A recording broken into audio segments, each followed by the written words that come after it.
Soy Blanca Martín y como todas las semanas les damos la bienvenida a nuestro viaje a través de la historia real, las leyendas y el misterio. Hoy un nuevo programa sobre un tema que nos va a dar mucho que pensar, por lo menos desde mi punto de vista. Pecados, terror, pues vamos a contar cuentos. Empecemos. Bueno, y como cada tarde de misterio están a mi lado mis queridos compañeros. Pedro, buenas tardes, nuestro técnico de sonido, que aunque no le vemos hay que saludarle. Buenas tardes. Olga se incorporará en cuanto pueda, porque tiene problemas con la conexión. Pero Fermín, buenas tardes. Buenas tardes, buenas tardes. Bueno, a ver qué sale hoy de este mundo de los cuentos, donde es verdad que a veces nos cuentan los cuentos pensando en la realidad que le tocó vivir al escritor que lo escribe, y con nuestra mentalidad pues le podemos dar otra interpretación completamente diferente a esos cuentos, cuando realmente a veces el malo no es tan malo y a lo mejor el que pintan de bueno pues tampoco es tan bueno. Sí, porque ahora ampliaremos los contenidos y la verdad es que, bueno, hay algunos que bueno, los vamos a ir desgranando poco a poco durante el programa. Iván, buenas tardes. Hola, buenas tardes, compañeros. Sí, como decías, Fermín, vamos a ver este programa de cuentos que dará mucho de sí, porque como decía, pues bueno, los cuentos tal vez tienen un sentido en el momento que se escribieron, y el paso del tiempo y de las versiones pues dejan sin sentido o transmiten otra enseñanza que no es la original. Pero bueno, veamos todo lo que se encierra hoy en estos cuentos de los hermanos Grimm. Buenas tardes, Héctor. Buenas tardes, compañeros, compañeras. Buenas tardes a todos los oyentes y videntes, televidentes a través de las redes que nos están viendo.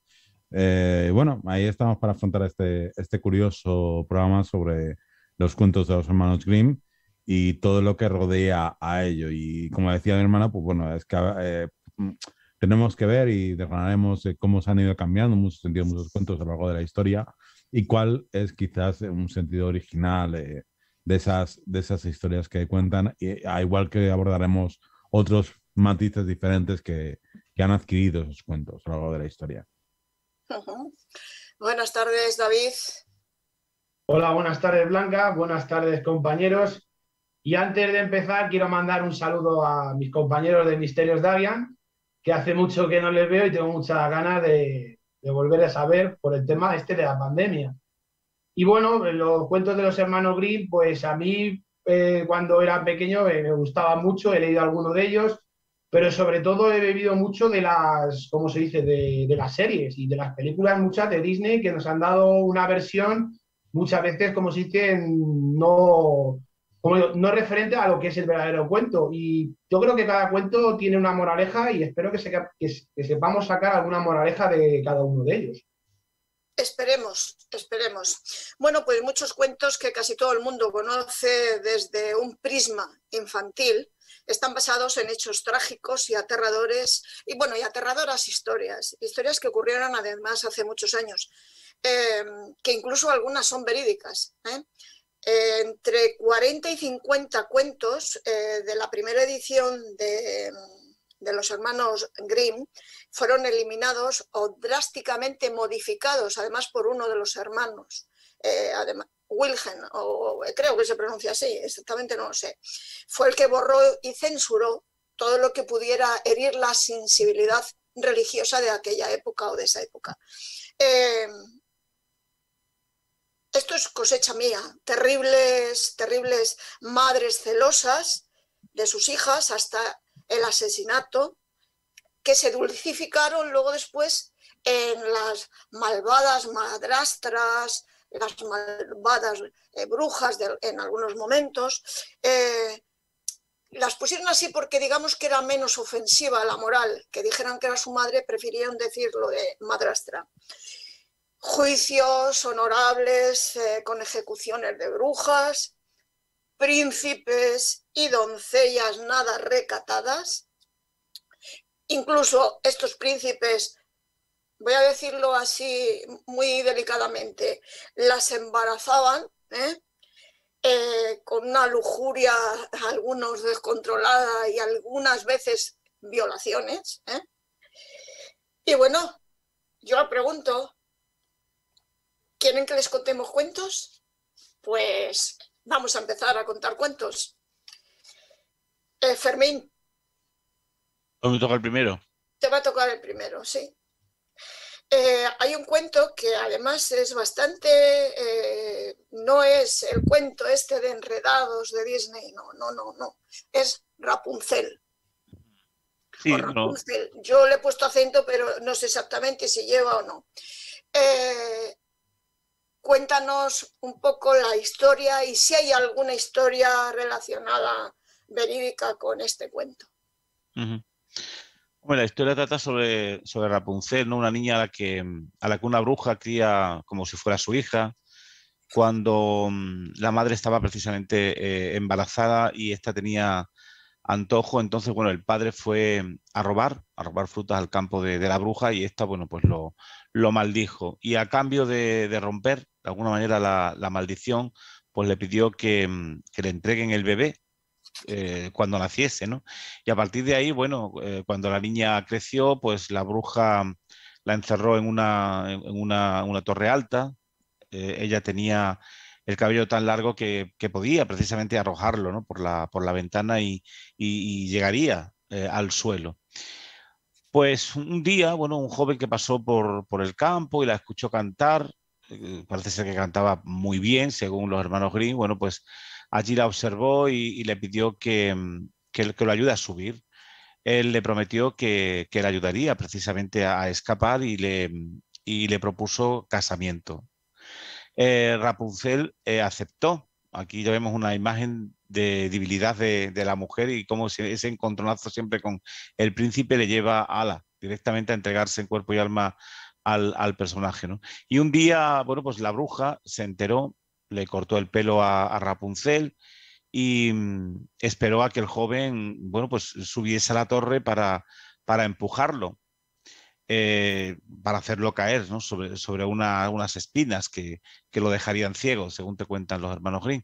Y Rapunzel, bueno, pues pudo escapar, y tiempo después pues encontró al joven, quien la reconoció por su voz, y ella, según nos dictan estos escritores, pues con sus lágrimas mágicas lo sanó de la ceguera. Pero amén de la enseñanza que desde el punto de vista de los hermanos Grimm en su momento trataron de transmitir, ¿no? De que, bueno, pues la historia de Rapunzel nos enseñaría que a veces pues las personas escondemos, ¿no? Nuestras malas intenciones en momentos determinados bajo un disfraz a veces de amabilidad. Y bueno, pues la bruja parecía ser la persona más confiable para Rapunzel, pero era todo lo contrario, es decir, solo quería a la niña por su cabello mágico. Y sin embargo, que aquí es donde yo me gusta entrar, de alguna manera Rapunzel también cometió un error, ¿no? Que fue esa ansiedad, esa impaciencia que no le permitió de alguna manera escapar. Y es muy importante, ¿no? Aprender siempre en la vida a controlar los impulsos, sobre todo porque las decisiones que son muy apresuradas pueden tener malas consecuencias. Pero si te centras en el cuento y te sitúas en la época en que los hermanos Grimm lo escriben, recordemos que los hermanos Grimm son del siglo XIX, todavía el poder eclesiástico es muy potente, y más en la zona de Alemania, donde son ellos, igual que en España, ¿no? Y esto hace que, bueno, pues todavía se sigan persiguiendo a las brujas, se sigan persiguiendo a todas aquellas personas que realmente no iban por la línea de la Iglesia Católica o de la Iglesia Luterana en su momento. Y por lo tanto, a esas personas las había, ¿no? que acometer y las había que llevar al cuento, pero como las malas de la sociedad, como las verdaderas, bueno, pues aliadas del demonio, nunca mejor dicho, ¿no? Y el mal o el engendro del mal en esos personajes. Y así lo utilizaban los hermanos Grimm. Pero claro, la realidad es que cuando hoy en día, quizás ellos no les dio tiempo a conocer a brujas, simplemente escuchaban de estas personas aquello que venía, ¿no?, de estos estamentos religiosos, sobre la impiedad de las mismas hacia los religiosos, lo poco pía que eran, etcétera. Pero sin duda alguna todos sabemos que las hechiceras eran mujeres curanderas en su mayoría, en un 90%, que intentaban hacer el bien a aquella persona que de alguna manera venía a su casa a intentar curarse, pues con esas plantas que ellas dominaban, que ya tantas veces hemos comentado aquí en el programa, con sus oraciones, a veces cristianas en la mayoría de los casos, que utilizaban también para este tipo de historias. Y al no haber en determinados pueblos de Alemania, como aquí en España, médicos, porque no había médico para todos los pueblos, porque no todo el mundo podía estudiar en aquella época, pues a veces eran estas mujeres las que se encargaban no solamente de hacer parir y controlar el nacimiento de un bebé, haciendo de partera, sino también la curación a través de este tipo de plantas beneficiosas, que sin duda alguna creo que es lo que habría que sacar a flote y defender de alguna manera a la hechicera desde el punto de vista del feminismo y de la mujer de la época, ¿no? Que no en vano, por el machismo que se había impuesto, no solamente ya en la literatura, creado lógicamente por las religiones del momento, de la Iglesia Católica, la luterana en Alemania, que era la dominante, llevó a que muchos escritores precisamente escribiesen en función de lo que se vivía en ese momento y de quiénes eran los malos de las películas, siempre según las religiones. Recordemos que, por ejemplo, y todos lo sabemos perfectamente, un ejemplo claro, ¿no?, que nos lleva a entender también todo esto, como cuando veíamos las películas del oeste, los buenos, ¿quiénes eran? Los vaqueros, es decir, los que habían usurpado la tierra al verdadero dueño de la misma, que eran los indios. Y ellos eran los buenos y los indios eran los malos. Pues la realidad histórica no es así. Simplemente que el dominador, el que controla, el que domina, el que tiene el poder, pues es el que ensalza su figura, ¿no?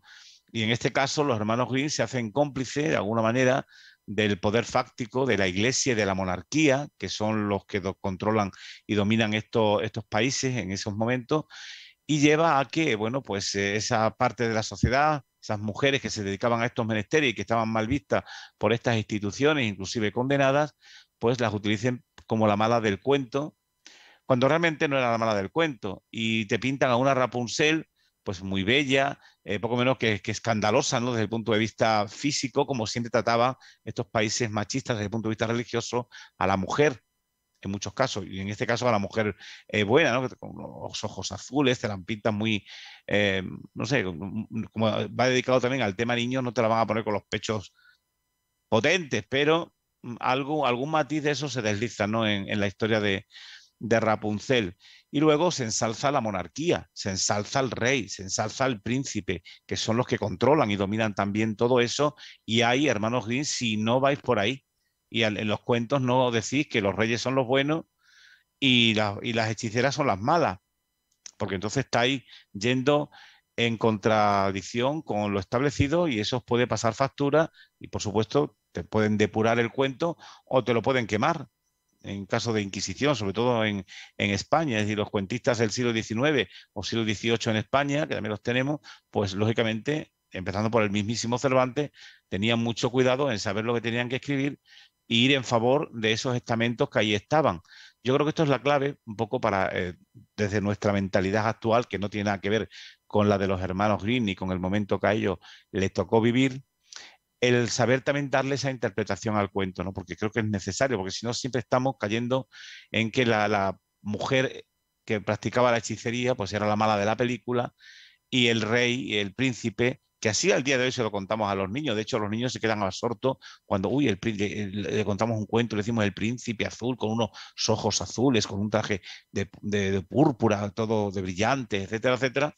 Los niños se quedan con los ojos, o quiero ser princesa, todo ese tipo de historia, pero cuando realmente van creciendo y van accediendo a la cultura y se van dando cuenta de la realidad, pues seguramente el chip le cambiará como a nosotros nos ha cambiado con el tema de las películas de indios y vaqueros, o en mi caso, no sé vosotros qué pensáis, en temas como pueden ser este tipo de cuentos que hoy vamos a tratar. Esta es mi posición con el tema de Rapunzel. Imagino que por aquí irá la línea de muchos de los que vamos a intervenir hoy aquí en tu programa, que somos todos, lógicamente. Bueno, sí, ahora, sí, bueno. Blanca. Dime, Héctor. Perdona. Ahora sigo hablando de Rapunzel. Dime. Sigo hablando de Rapunzel y yo luego añadir una cosita más que siempre. Vale. Vamos a ver.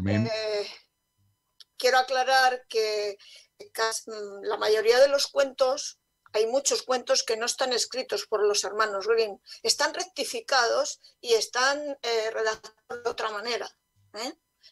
Perrault fue uno de los que hicieron los cuentos al principio. Lo que pasa es que hay cuentos que provienen de muchísimos años antes.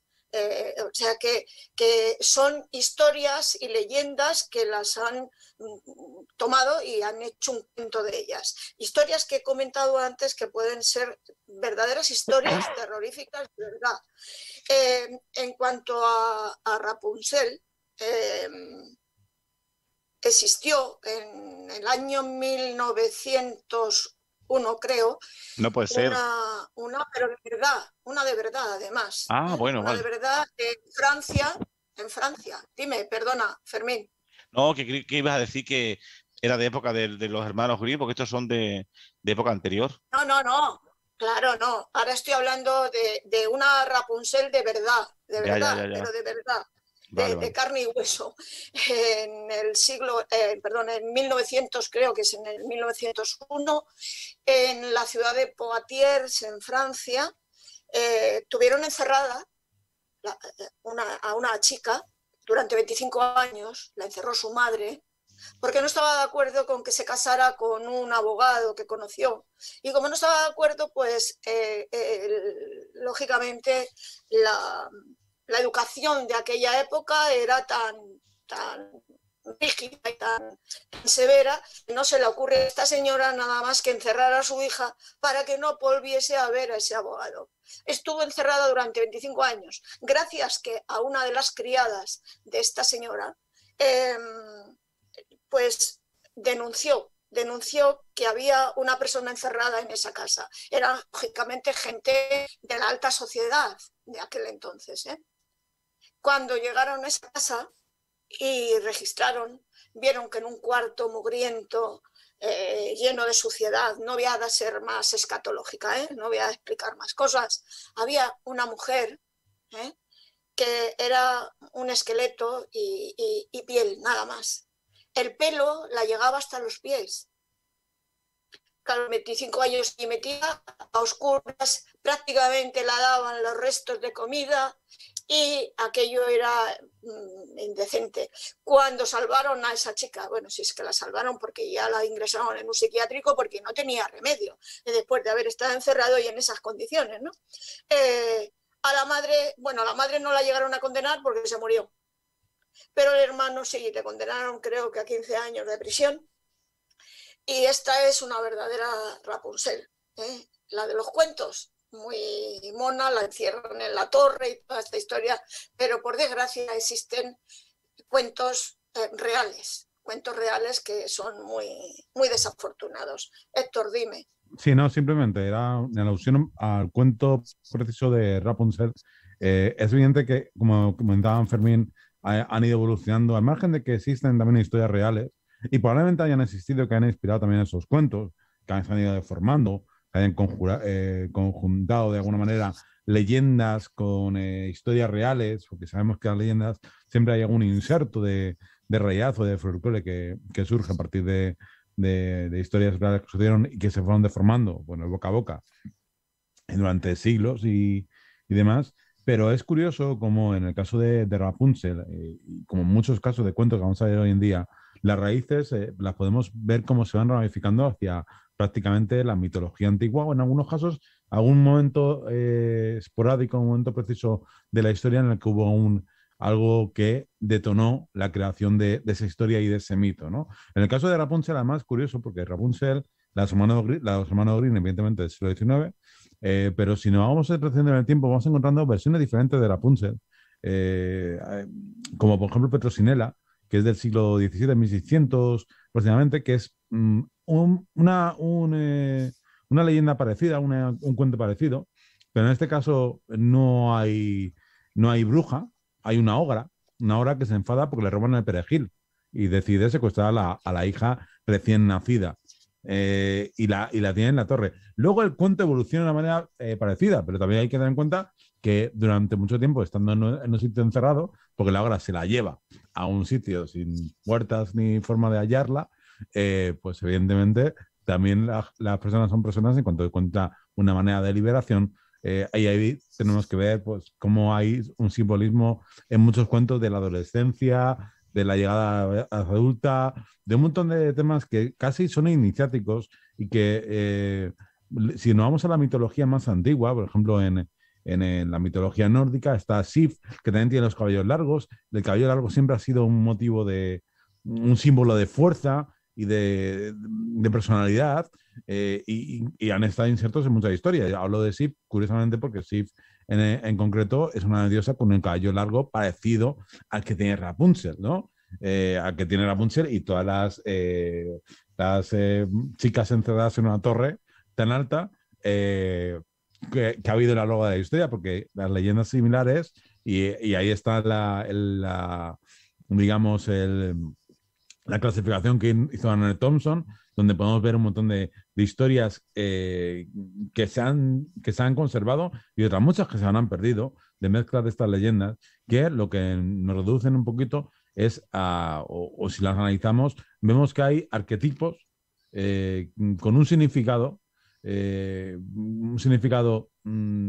digamos, educativo de alguna manera, y de otra manera, pues mitológico, que explica un poquito el sentido del cuento primordial, no el cuento dulcificado, porque evidentemente las versiones de Perrault y sobre todo la versión de Osmano Green es una versión dulcificada al máximo, donde se perdió, sobre todo a partir de ese siglo XIX, se perdieron un poquito toda la crudeza de los cuentos que no eran tanto para niños. Y además ahí, si te das cuenta, las figuras femeninas, tienes las buenas, como ya hemos dicho, las mujeres buenas, que siempre son las ricas, las princesas, las reinas, las hadas, y las malas, que siempre son pues ese pueblo llano, ese pueblo vulgar, ese pueblo pobre, ese pueblo humilde, que nunca llega a alcanzar a la monarquía ni vive a su alrededor, ¿no?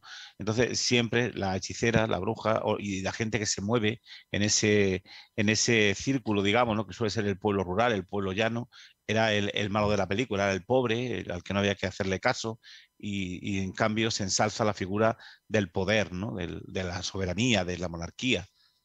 Fermín, perdón, bájate un poco la cámara, o sea, la pantalla, porque ahí, así está más guapo. Muchas gracias, hija. Yo siempre guapo, siempre. Ya lo sé. Quien tuvo, retuvo. Y guardó para la vejez. Efectivamente, oye. De todas formas, entender que muchísimo, que contaba Fermín y contaba Héctor, que muchos de estos de los cuentos, que tampoco se escribían para niños, sino se escribían simplemente para esas enseñanzas, muchos de ellos recorren, como bien decíais, un camino iniciático, ¿no? Un camino tanto iniciático espiritualmente como socialmente. Espiritualmente, porque también hay esa transformación siempre de niña, que siempre empiezan la mayoría de los cuentos niñas y al final acaban casándose con el príncipe, con el rey, ¿no? Es esa transformación de mujer, de niña a mujer, una transformación espiritual y, por supuesto, una transformación social que es muy relevante en prácticamente todos los cuentos, ¿no? Que es, lo decíais, de una niña pobre, de una niña en un hogar casi de tercer mundo, ¿no? Pues al final conquistaba socialmente conquistaba el mundo al casarse pues con el rey, con la princesa, con el rey, con el príncipe o con cualquier noble, ¿no? Con lo cual era un camino iniciático que enseñaban a las niñas, que enseñaban a las personas a iniciarlo para conseguir lograr el mayor poder que pudiesen, ¿no? Ya, pero tenemos una película, Pretty Woman, sí. Que vamos, es la historia de más de lo mismo. Bueno, una palabra. Siempre se la considera una especie de Cenicienta, ¿no? Pretty Woman, ¿no? Con lo cual, luego lo contaremos, ¿no? Al final se casa con el hombre rico proveniendo de una clase social baja, ¿no? Y el recorrido pues es el que tiene que realizar muchísimas personas, sobre todo en aquellos tiempos que no podemos compararlos con los de ahora. Bueno, pues eran simples enseñanzas que se hacían, ¿no? A ver, perdona, no es que yo no lo estoy comparando, simplemente he dicho que es que eso ocurre ahora mismo en la realidad. Sí, eso que ocurría en aquellos tiempos está ocurriendo de una manera distinta, pero está ocurriendo. Bueno, no de una manera distinta, de modos diferentes, lógicamente, porque la cultura de ahora no es la de antes, está claro. No, pero claro. el fin es el mismo. Lo que pasa que antes estaba todo condicionado pues a esa sociedad que hemos hablado miles de veces, patriarcal, ¿no? Y ahora está un poquito condicionada a esa liberación de la mujer, a llegar a romper ese techo de cristal sin tener que estar de una forma asociada con el hombre, ¿no? Con el sexo masculino, bueno, ¿no? A conseguir por sí mismo. Ahí discrepo de ti, Iván. Bueno, si alguien, si una mujer quiere independizarse y salir de ese techo de cristal, no tiene necesidad de casarse con ningún hombre rico o con ningún príncipe. No.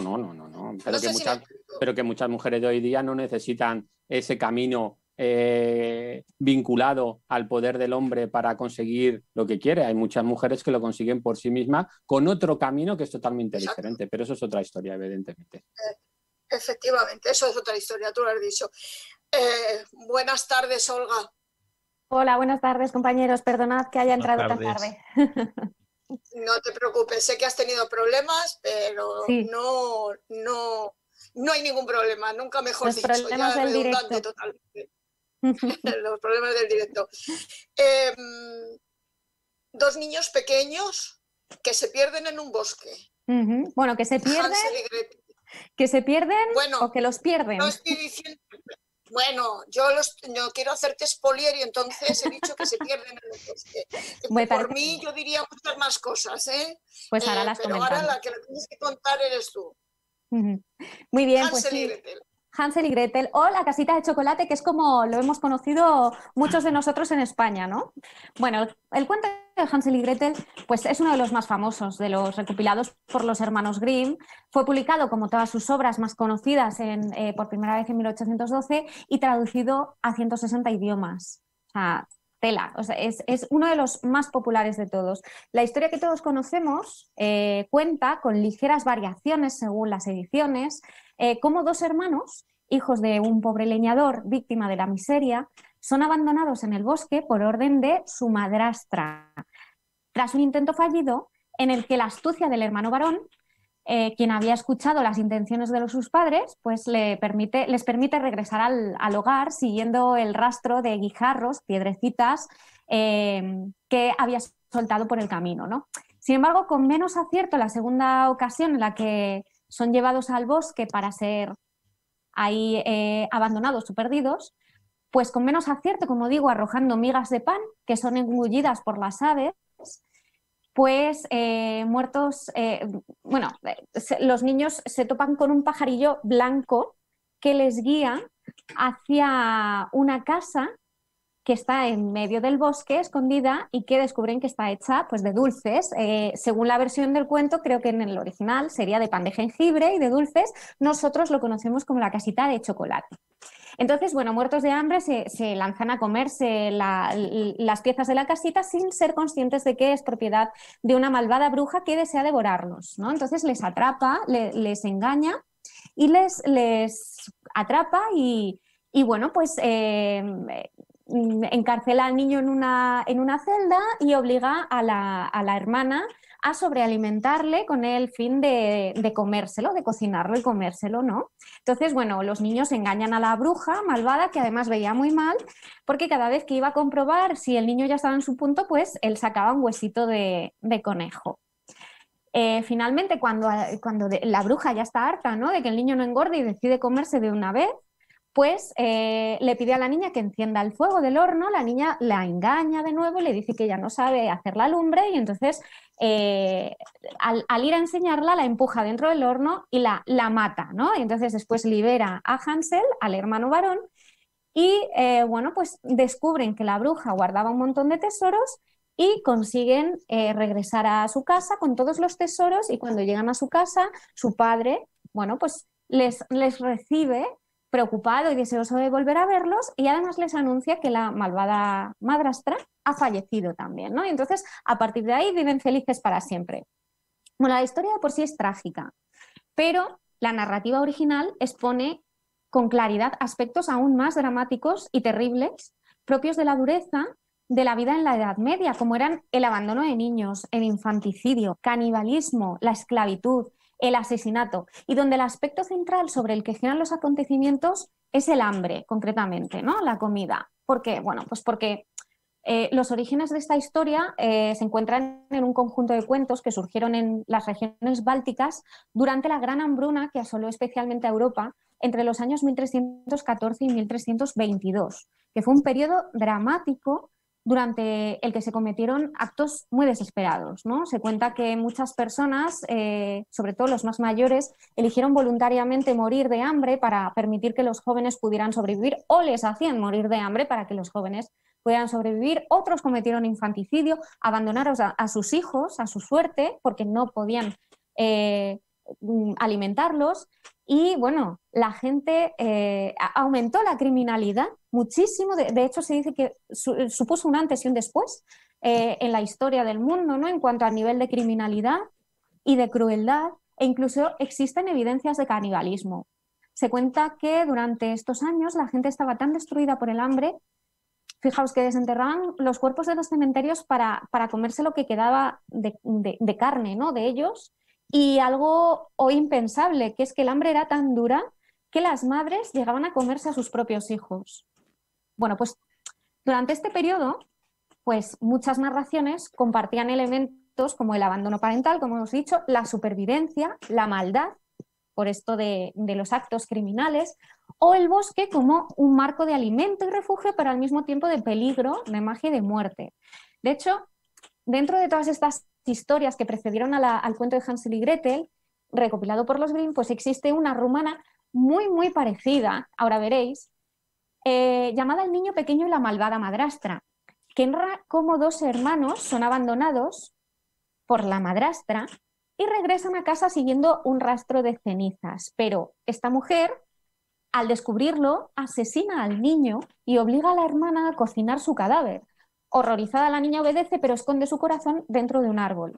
El padre, sin saberlo, se come a su propio hijo y tras la comida la niña guarda los huesos del hermano junto con el corazón en el interior del árbol. A la mañana siguiente, de los restos del niño, nace un pájaro cuco que canta: Cuco, mi hermano me ha cocinado y mi padre me ha comido, pero ahora soy un cuco y estoy a salvo de mi madrastra. El cuento termina con la madrastra asesinada por el cuco al caer violentamente sobre su cabeza.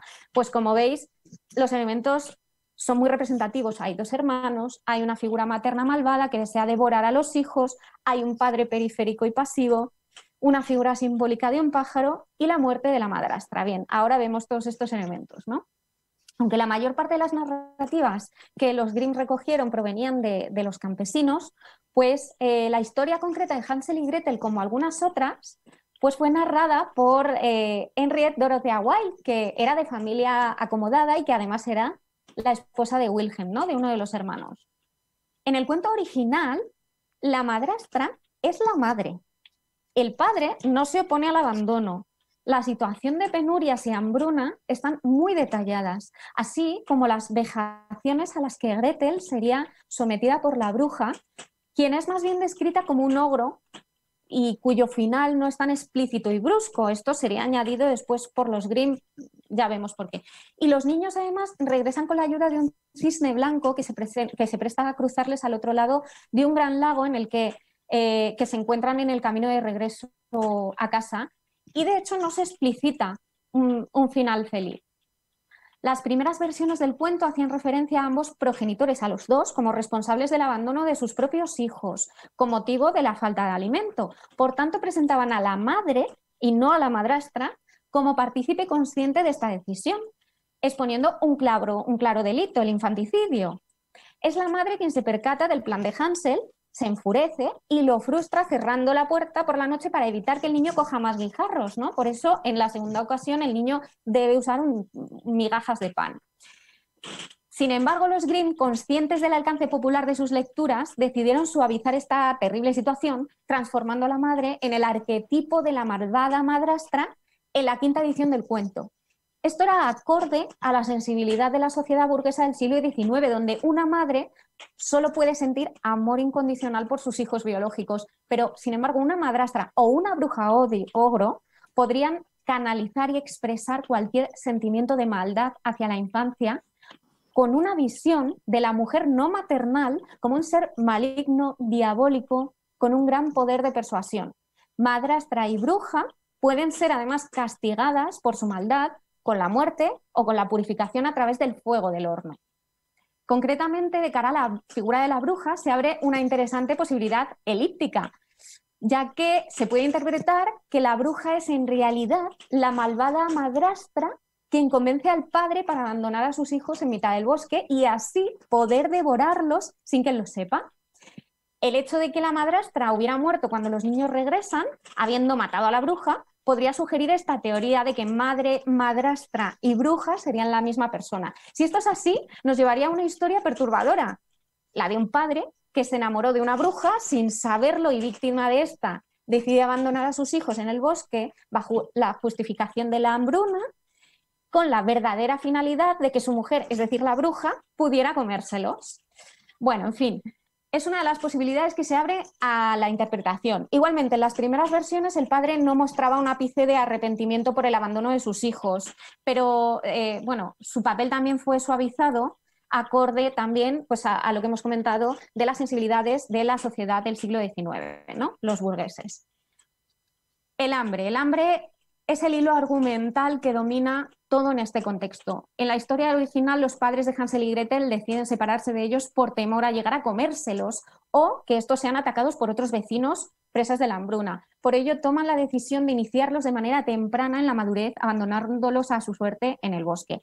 La supervivencia forma parte de este abandono en el bosque, ¿no? Es un aspecto que todas las versiones del cuento, que hay bastantes, tendrían en común. Sería una suerte de rito de iniciación de la mayoría de edad mediante una incursión a lo salvaje y a lo desconocido, que de hecho es propia de casi todos los pueblos indoeuropeos.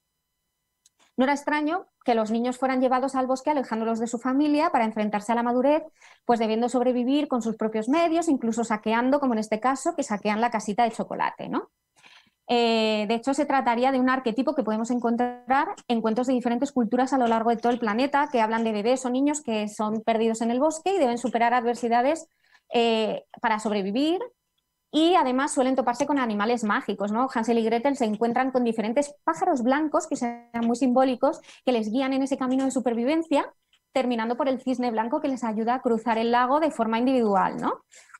El cuento de los Grimm incluía además el detalle, como os decía antes, de las vejaciones y la tortura psicológica y de esclavitud sufridas por Gretel, ¿no?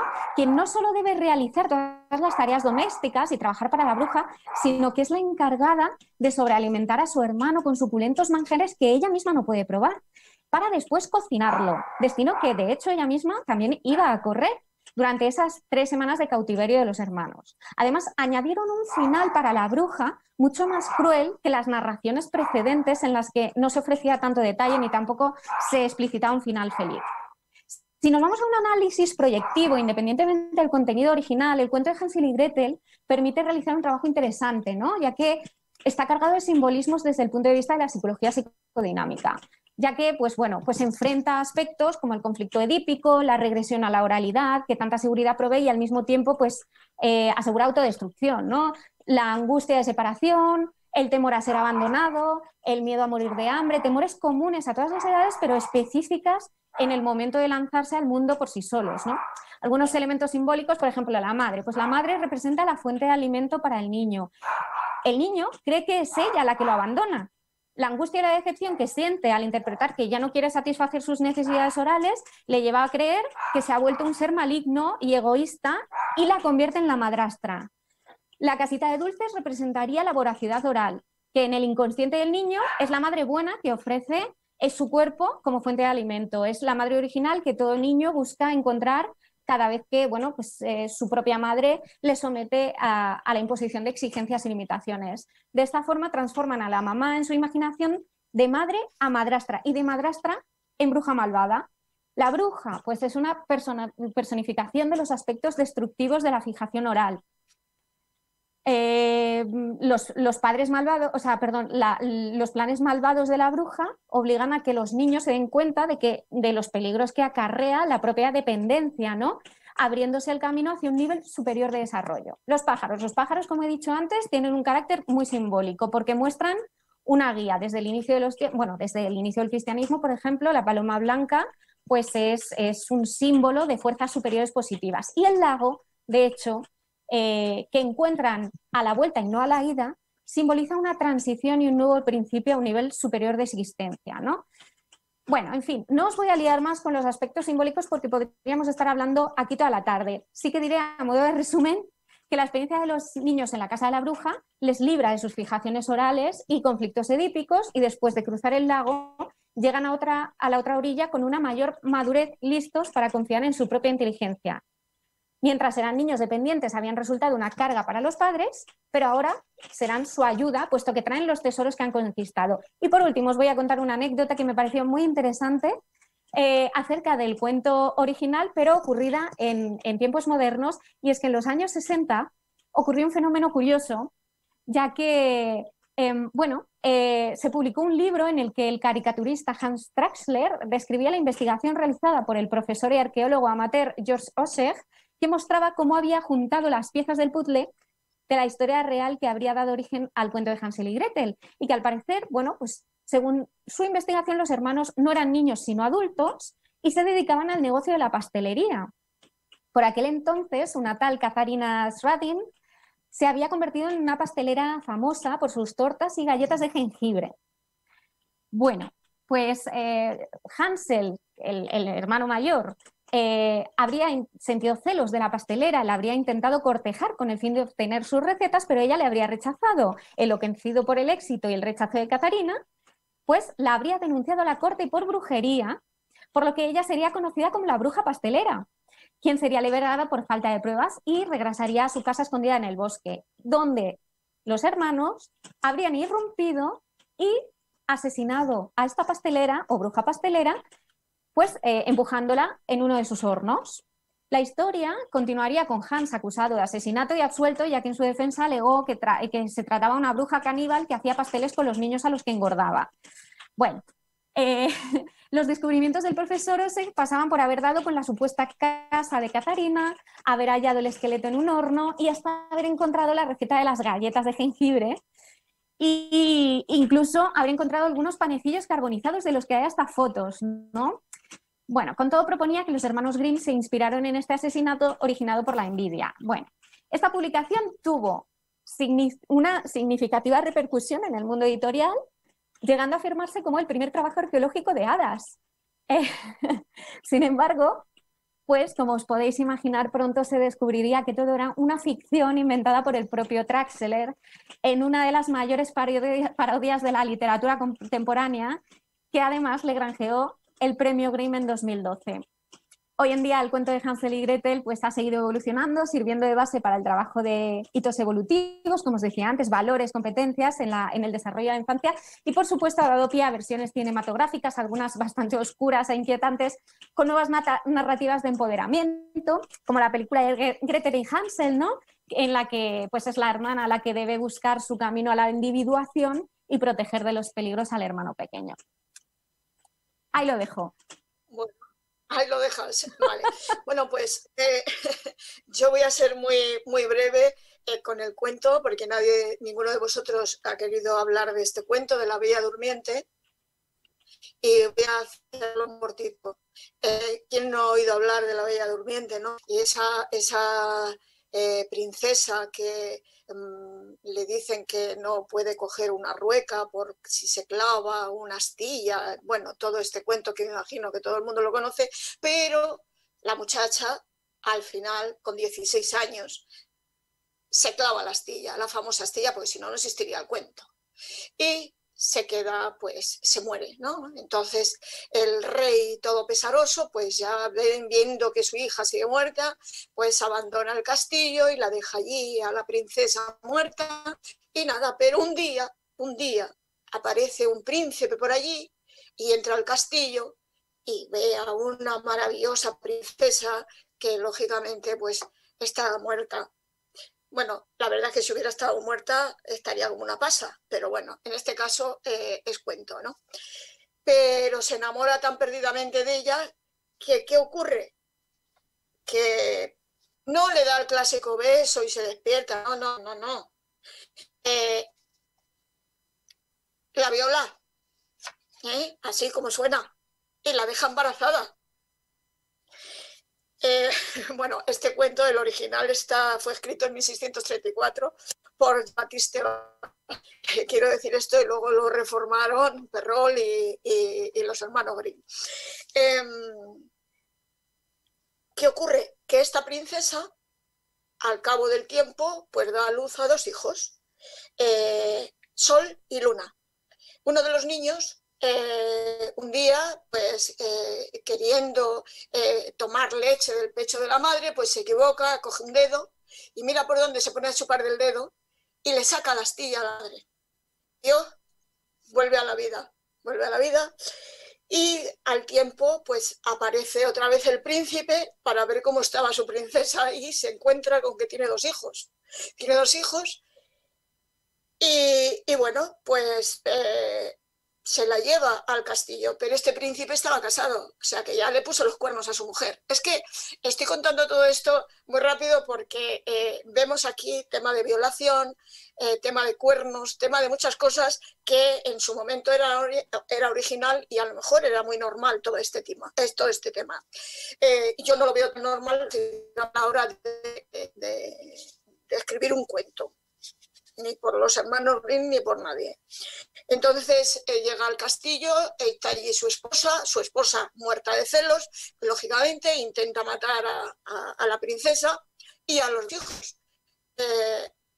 A los 2 hijos le dice al cocinero que los mate y que los cocine y que se los sirva de cena a su marido por la noche.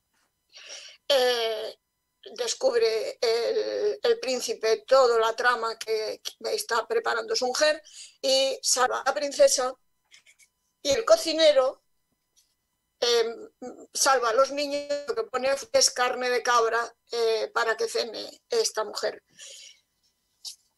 El final es que el príncipe manda matar a su mujer y aquí se acaba. Y lo de comieron perdices, fueron felices y comieron perdices, pues eso. Pero mientras ha habido asesinatos y todo lo que he dicho antes. O sea que tan maravilloso el cuento de la Bella Durmiente, pues sinceramente no es. No sé si estáis de acuerdo o no. El primero hay que encontrar... No. Sí. Dime. Bueno, hay que encontrar el contexto de la Bella Durmiente y cómo ha ido evolucionando a lo largo de los siglos. Porque ahora se menciona... Héctor, perdóname, que yo no lo estoy hablando con mi pensamiento de ahora, estoy hablando el cuento, nada más. Sí, lógicamente, no, vale, no puedo hacer presentismo.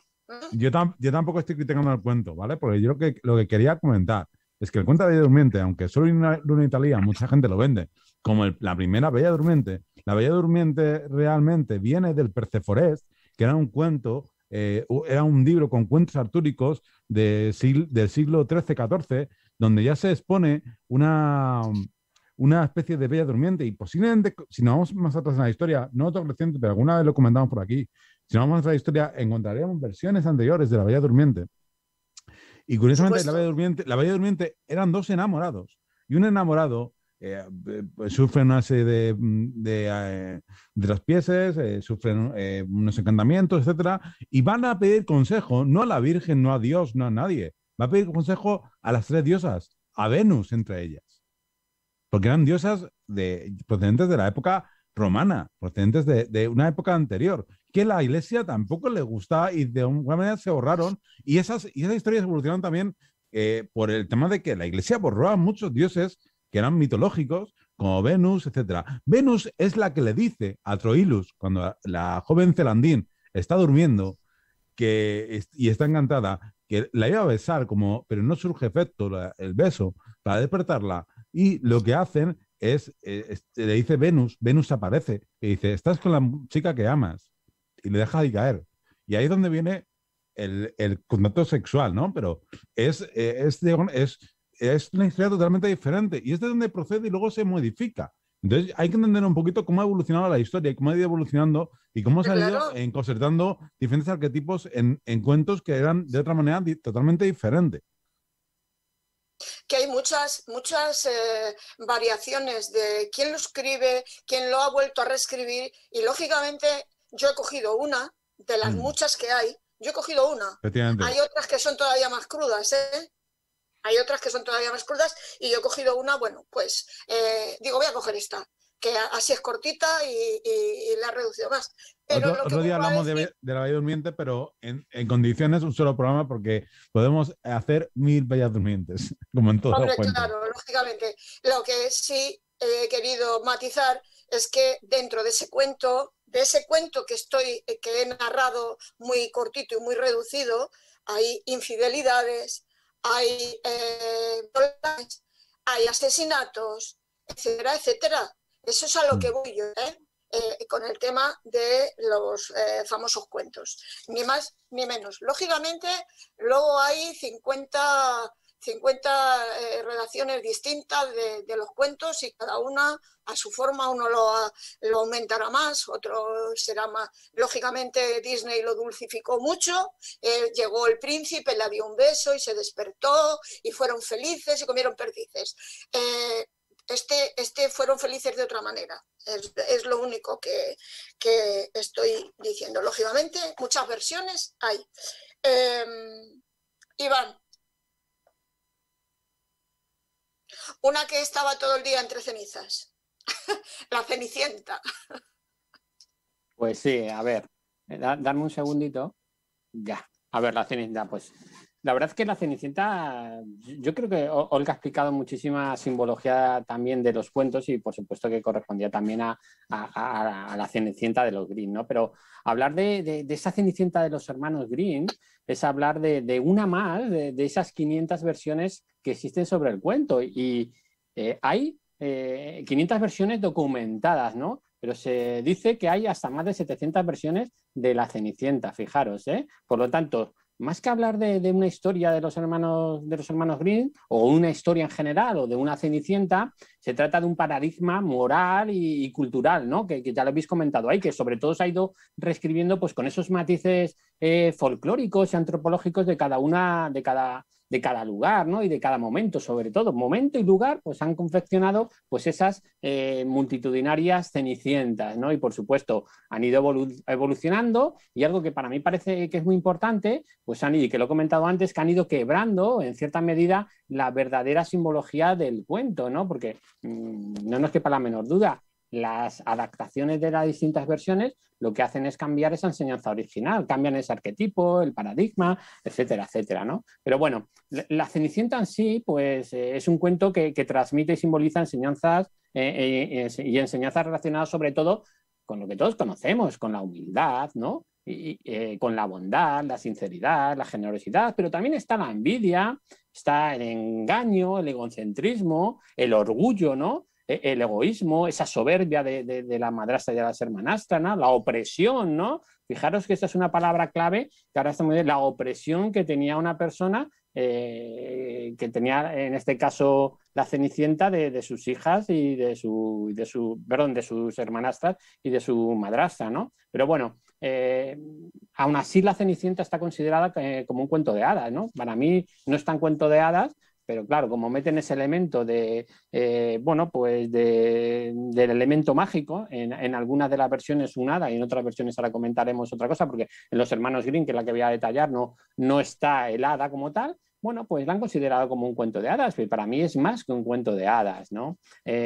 Por lo tanto, yo creo que no es lo mismo, evidentemente, ya lo habéis comentado, ¿no? No es lo mismo hablar de esas primeras versiones, la china, que se dice que hay versiones chinas, a ver si me da tiempo a comentarla un poco, o las versiones egipcias y griegas de la Cenicienta, o las ya más occidentalizadas, que son las de Basile, ¿no? El italiano, ¿no? O Charles Perrault, ¿no? Que ya lo hemos comentado, los hermanos Grimm, o hasta de Disney, que ya esto ya es la culminación de la dulcificación, porque en todas las versiones habéis hablado de suavización, dulcificación. Bueno, para mí no es lo mismo dulcificar que suavizar.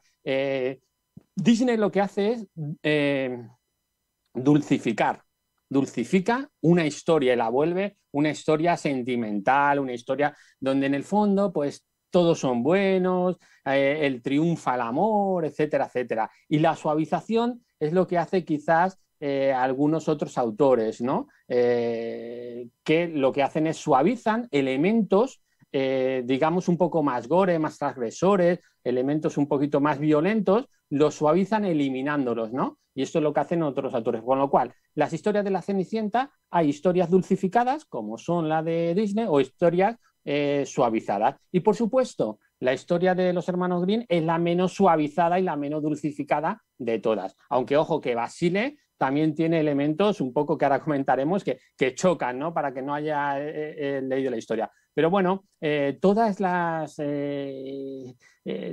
historias, todas estas versiones, pues tienen elementos comunes, ¿no? Inalterables casi a lo largo de esas primeras historias que se datan de China, ¿no? Casi no se ponen claros si en el siglo IX antes de Cristo o en el siglo I. Ahora ahí están, pero son demasiado antiguas, ¿no? No quedémonos ahí, ¿no? Y está pues esa mujer, niña huérfana de madre, ¿no? Está ese tamaño de pie pequeño, que es algo que ha quedado y que eso posiblemente su origen tenga en esos primeros cuentos chinos donde el pie pequeño, además en la historia de la Cenicienta niña, de la Cenicienta china se la llama pie de loto, ¿no? El nombre Shenzhen, que significa pie de loto, pues era, como todos sabéis, ¿no? Pues el símbolo, el pie pequeño en China, en los países orientales, simboliza la virtud y la belleza, ¿no? Con lo cual, posiblemente ese tamaño pequeño del pie que está en todas las versiones, pues viene de China, ¿no? También está, pues esas zapatillas, ¿no? De material precioso, vistosas, ¿no? Que no en todos los casos es cristal. Cristal es para Disney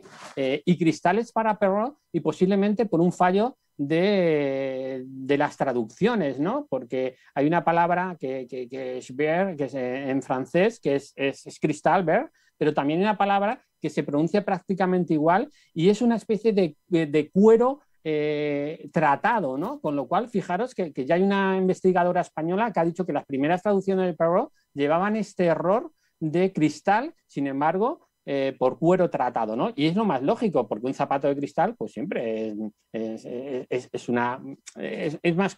Hombre, nos hemos acostumbrado, pero andar con un zapato de cristal, bueno, pues es muy fantástico, ¿no? Pero bueno, esto sí que se lo quedó, por ejemplo, Disney. Sin embargo, otros autores pasaron del zapato de cristal y utilizaron otros elementos para el zapato, ¿no? Evidentemente, también hay otro elemento, pues el maltrato que siempre tiene la madrastra, ¿no? Y las hijastras de esta contra la persona o contra la niña, con la Cenicienta, ¿no? También siempre hay un elemento que está en todas, desde la China hasta en las griegas y egipcias quizás un poquito menos se ve, pero en las occidentales sí, que es esa fiesta de compromiso, ¿no? Esa cesión para triunfar con el rey o con el príncipe, ¿no? Ese camino iniciático que hablábamos, ¿no? Iniciático espiritual y social, ¿no? De la niña, socialmente para encumbrarse en el estatus más alto de la sociedad, de niña a mujer, etcétera, etcétera, ¿no? También está el príncipe, rey o faraón, ¿no? Y por supuesto un elemento que es la única característica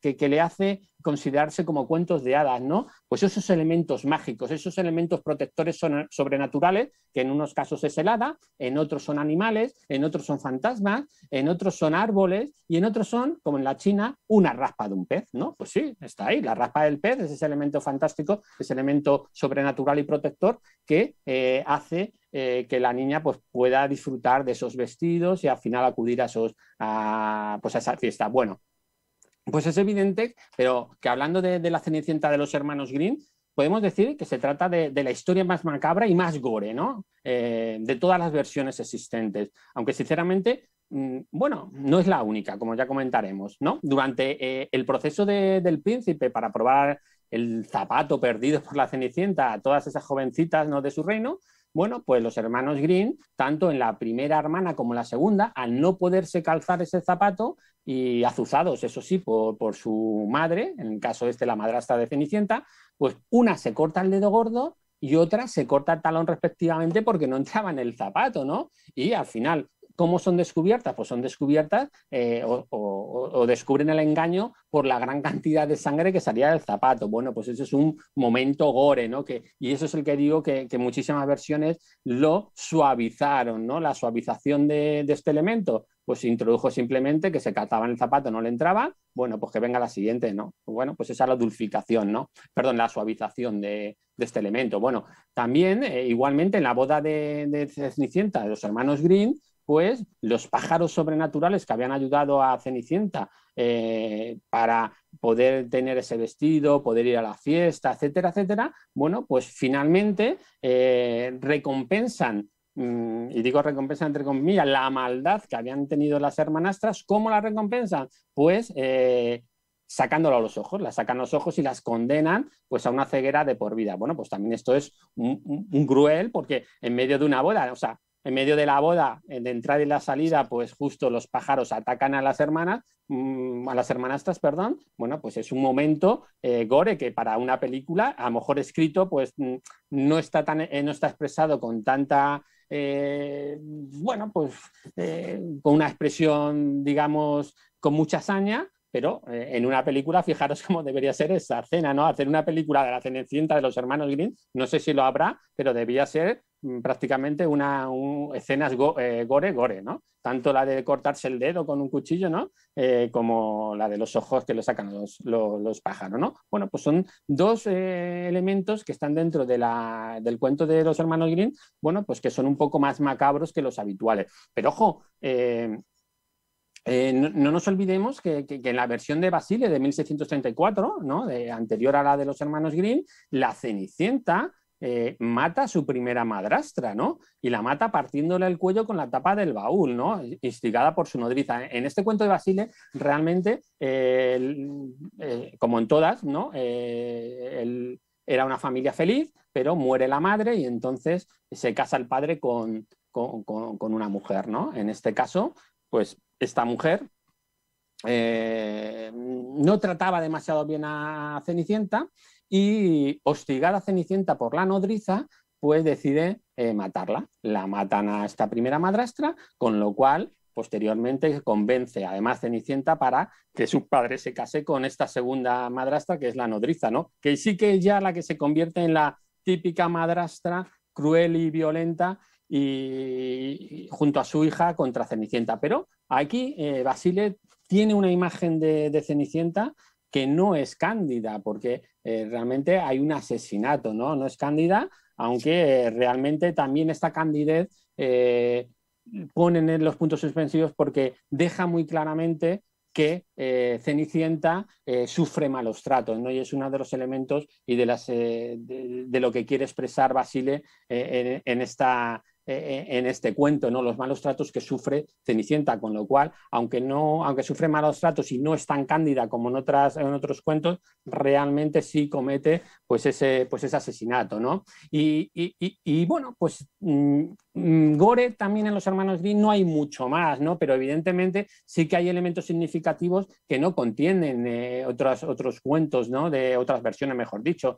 No hay zapatos de cristal, como ya decíamos, en las dos primeras fiestas, porque en los hermanos Grimm no solo hay una fiesta, sino hay 3 fiestas. En las 2 primeras fiestas los zapatos son de seda y plata, y en la tercera es donde pierde el zapato, ¿no? Pues es un zapato de oro, ¿no? Tampoco hay brujas, no hay la hora esa tampoco de las 12 de la noche donde todo desaparece, ¿no? No hay calabazas ni carrozas, ni lacachos, son choferes, ni que son ratas, ¿no? Pues todo eso no existe, ¿no? Tampoco hay un nada, y como decíamos antes, sí que hay un fantasma de la madre al que se acoge ella, un árbol mágico y unos pájaros sobrenaturales que son, pues, digamos, ese elemento que podemos traducir como el elemento, el ser protector, que ese hada que le proporciona todos estos elementos para que pueda ir a la fiesta, ¿no? Bueno, pues en esta versión, pues sí que son malvadas las hermanas, ¿no? Pero también son bellas. Ojo que los hermanos Grimm, que a diferencia de cómo nos lo pone Disney de 1950, que nos pone unas hermanas torpes, unas hermanas feas, hermanastras, en la de los hermanos Grimm, las hermanastras son bellas, son guapas, ¿no? O sea, ahí no hay esa contradicción, ¿no? Pero bueno, como decíamos antes, lo que se hace es suavizar y dulcificar los mensajes, ¿no? El cuento, ¿no? Para los hermanos Grimm, lo que quieren dejar muy claro los hermanos Grimm es remarcar claramente esa diferencia que se tiene, que es importante que conozcan los niños y los mayores del bien y mal, y por ello radicalizan mucho a los malvados y sobre todo las penas que pueden sufrir los malvados por cometer pues esos hechos, ¿no? Yo creo, reduciéndolo mucho, digamos que en todos los cuentos de la Cenicienta hay un triunfo, o quieren representar ese triunfo de la humildad y la bondad, ¿no? Y que cualquiera puede llegar a lograr lo que quiera, aunque sea falso, ¿no? Era una imagen un poco para decir, no, si tú eres bondadosa, si tú eres humilde, pues puedes llegar a todo. Falso, porque la realidad era totalmente distinta, pero bueno, también había que subyugar al pueblo de una manera para que se creyesen que tenían posibilidades, ¿no?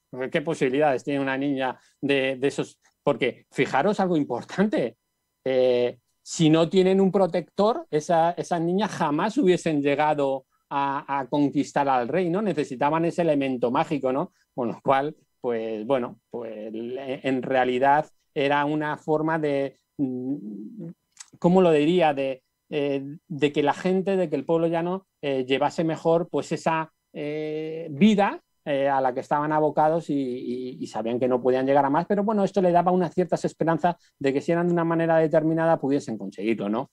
Y la verdad que bueno, que esa es la enseñanza un poco que se quería transmitir. Es cierto que Disney, por ejemplo, en comparación, transmite pues que la verdadera belleza es la que nace de la bondad y de la generosidad, y aquí para ellos el triunfo del amor está por encima de cualquier cosa, mientras que, por ejemplo, para Perrault sí que trata muy bien el sufrimiento y la bondad, pues se recompensan, ¿no? Pues tiene una recompensa, ¿no? O Basile, ¿no? Que como decíamos, que trata a una Cenicienta de poco cándida y bueno, que a través de los malos tratos pues es capaz de cometer esas fechorías y luego al final, evidentemente, pues también se recompensa, ¿no? Y bueno, pues así son prácticamente todas las versiones. La versión china, fijaros que es lo mismo, pero aquí ya se introduce, que es la primera que introduce este valor del zapato pequeño, ¿no? La Shenzhen, Ginseng, que es como se llamaba, ¿no? Que se traduce como pie de loto, pie pequeñito, ¿no? Y bueno, aquí ya introducen, fijaros que hay una diferencia garrafal porque también el contexto de la China de aquel entonces era distinto y aquí no existe un padre que se casa con otra. Aquí ya directamente existe la poligamia, ¿no? El padre ya estaba casado con 2 mujeres, ¿no? Muere una, pues directamente la niña pasa a ser hija de la otra mujer, con lo cual ya está introduciendo pues esos valores de la poligamia, ¿no? Aquí se ve de una forma pues muy natural y por supuesto también surge lo mismo en ese cuento de Shenzhen, pues pasa lo mismo, el elemento fantástico es la raspa de un pez que había cuidado y había adorado y que es el que le permite también darle esos vestidos, y luego también está pues esa zapatilla, ese zapato que pierde y que a partir de él pues el rey pues consigue dar con ella y al final pues viven felices, ¿no? Sí que es cierto que en las más atípicas y que también están ahí son esas versiones egipcias y griegas, ¿no? Donde hay un nombre, ¿no? Ródope, que es el que se considera como la Cenicienta antigua. Para unos, pues es parte de una cortesana, ¿no? Una prostituta, ¿no? Que al final logra conseguir los favores del faraón, ¿no?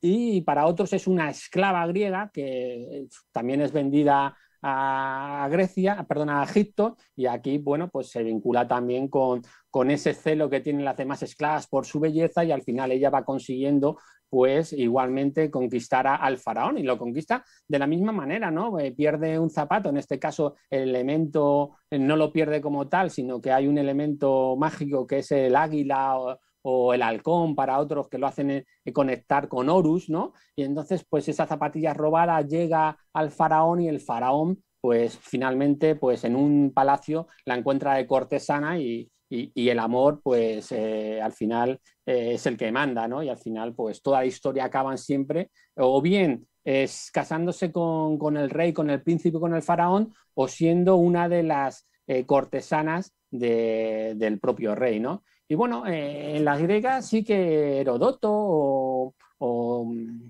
Plinio el Viejo o Estrabón pues hacen menciones, pero hacen menciones como historias que se contaban hace mucho, con lo cual digamos que la historia existía y lo que se ha hecho a través de los siglos, de los años, pues irla cambiando y adaptándola a lo que quería, al mundo actual y contemporáneo donde cada autor vivía. Y por supuesto los hermanos Grimm no fueron menos, ¿no? Realmente yo creo que lo decías tú, Blanca, partieron prácticamente muchas veces de cuentos que ya habían escuchado, pero porque los hermanos Grimm, ante todo, aunque se les considera escritores, ¿no? Los hermanos de Grimm, en realidad,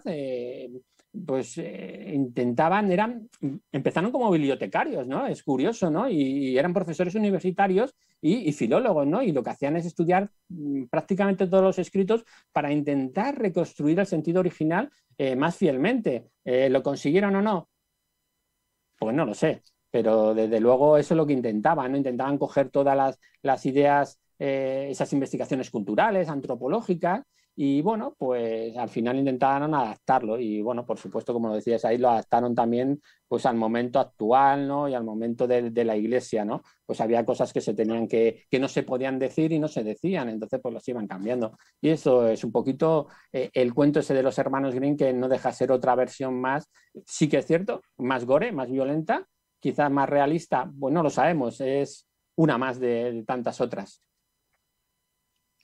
Pues sí. Voy a hacer un comentario de Blancanieves. No sé si me escucháis bien. Sí. Sí, no, es que pone que la conexión está inestable y por eso pregunto.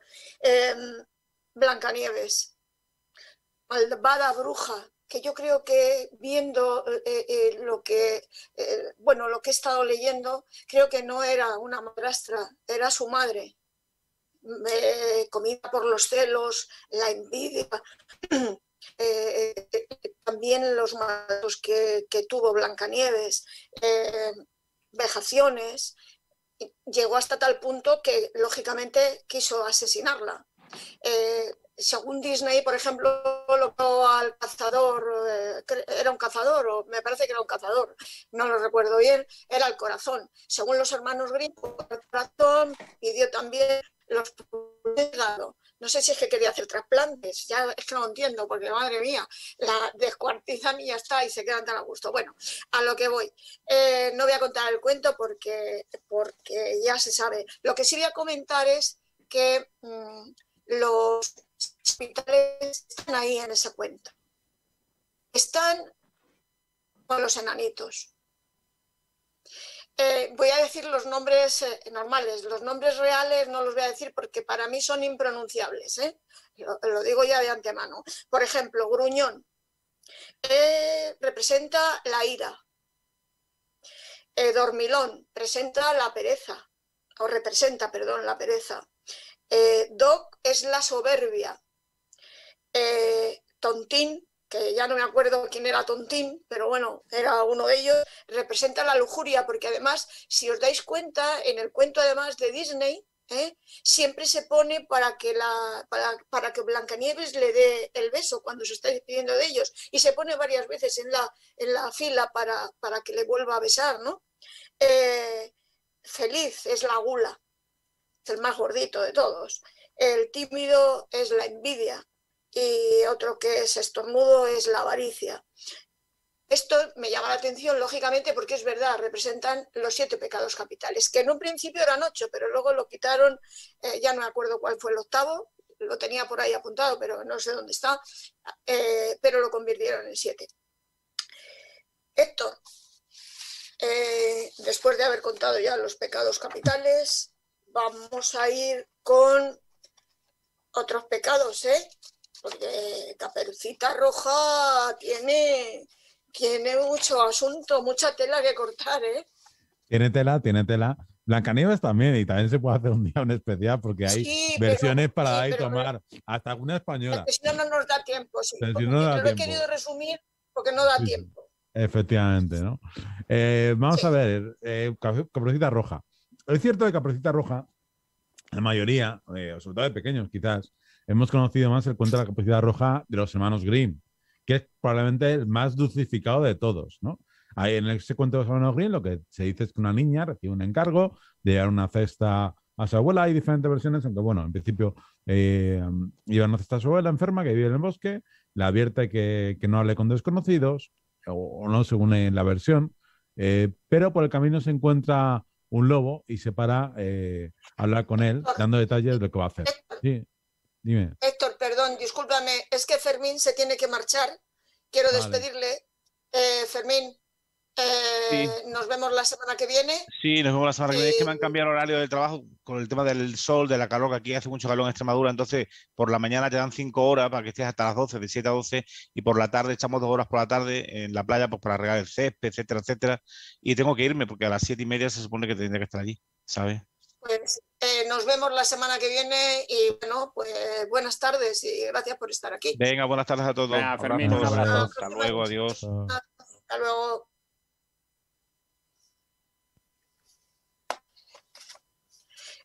Perdón, Héctor, discúlpame, Bueno, ya. es que tenía que cortarte Ya. porque se tenía que marchar. Ya, pero bueno, retomo un poquito, ¿vale? Estamos hablando de la Caperucita Roja. La Caperucita Roja, vamos a ver, pues que tiene bastantes versiones que iremos desmigando un poquito en el poco tiempo que nos quede. Pero básicamente la que la mayoría conocemos más, o la que se ha distribuido más, sobre todo en los últimos años, en las últimas décadas, es el de los hermanos Grimm, que es probablemente la versión más dulcificada de la Caperucita Roja, ¿no? La Caperucita Roja de los hermanos Grimm, voy a intentar sintetizarlo, ya me había perdido sobre lo que estaba diciendo anteriormente, ¿no? Pero básicamente lo que dice es que una niña muy bonita, a la que su madre había hecho una capa roja, etcétera, y que ya la gente se había acostumbrado a llamarle Caperucita Roja, lleva unos pasteles a su abuela que van en otro lado del bosque. Hay una otra versión anterior o que bifurca un poquito los hermanos Grimm, que dan diferentes versiones, pero bueno, básicamente esa es la versión de los hermanos Grimm. Y lo que hace esta niña, pues eso, es obedecer a su madre, que la recomienda, que la dice que lleve esos pasteles, esos pastelillos, eso, digamos, ese pan o ese producto que la madre quiere llevar, y que en algunos casos es directamente, como veremos también, un pan recién horneado por la madre o recién hecho por la madre, etcétera. Le pide que lleve algunos artículos al otro lado del bosque y que tenga cuidado, que no se entretuviese por el camino, que el bosque era muy peligroso y que siempre había por ahí acechando un lobo. Esto es hablando de los Grimm. La Caperucita Roja, no importa ni por esas, cogió la cesta con pasteles y se puso en camino. Tenía que atravesar el bosque, pero no le daba miedo porque estaba acostumbrada, se encontraba con amigos, con pajaritos, con ardillitas, etcétera. Y de repente ve al lobo enorme, que se para a hablar con ella, le pregunta cada dónde va, le pregunta con voz ronca, está a casa de mi abuelita, no está lejos, etcétera. Y se bifurcan de alguna manera porque el lobo se fue, digamos, y pensó que no tiene nada que temer, que la abuela se pone muy contenta cuando lleve flores, con la Caperucita hablando con el lobo, te quiero decir. Entonces, lo que hace es, de alguna manera, el lobo va por un camino, se fue a casa de abuelita, mientras que Caperucita se entretenía por el camino. A todo esto había un cazador que la había visto. Y está el elemento del cazador que lo introducen los hermanos Grimm. En versión anterior no está de esa manera. Porque sí que es cierto que el elemento del cazador lo cogen de otro cuento diferente, ¿no? De alguna manera, los hermanos Grimm mezclan los cuentos, la Caperucita Roja de Perrault y otras Caperucitas Rojas que introducen ese elemento del cazador, ¿no? El cazador que salva. Básicamente, el lobo que come a la abuelita se come finalmente a Caperucita y se echa la siesta. En ese momento viene el cazador, le abre y libera a la Caperucita Roja y a la abuelita de una manera fantástica y con un final feliz, con una pequeña advertencia que no se digamos, se defiende la gente y Santas Pascuas, y aquí se ha terminado. Pero realmente este cuento de Caperucita es muy anterior y vamos a ir viendo de diferentes versiones muy brevemente porque digamos que esta es la versión más dulce, más dulce, porque realmente, como veremos, pues hay muchos elementos y esa niña que describen los hermanos Grimm en otros cuentos no es ninguna niña, es una jovencita y hay muchos elementos que, digamos, son arquetipos de ese paso a la adolescencia de la niña, ¿no? Es curioso porque en el cuento del Perrault se come directamente, se elimina el motivo del cazador y directamente cuando llega Caperucita a la casa de la abuelita se la come.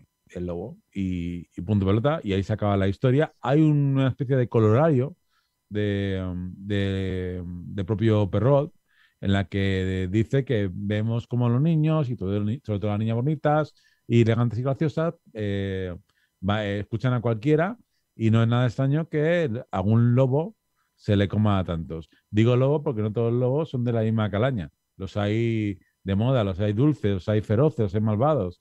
Y hay algunos que siguen a tiernas doncellas hasta las casas y las callejuelas. Y hay de quien no sabe que estos melosos lobos son los más peligrosos. Ahí está la advertencia, un poquito rayando en esa advertencia de la adolescencia y del paso a la edad adulta, a la edad sexual, sobre todo en aquella época, que era más época, o sea, sobre todo hablando de Perrault, estamos hablando del siglo XVII, comienzo, finales, siglo XVII finales, y pues hay un entorno bastante diferente al cuento de Caperucita original. Pero es que el cuento de la Caperucita, como muchos cuentos, realmente no es el cuento ni de Perrault, ni el cuento de los hermanos Grimm. Es que hay muchos anteriores. De hecho, hay un cuento, el cuento de la abuela, y hay muchísimas versiones parecidas con diferentes manifestaciones.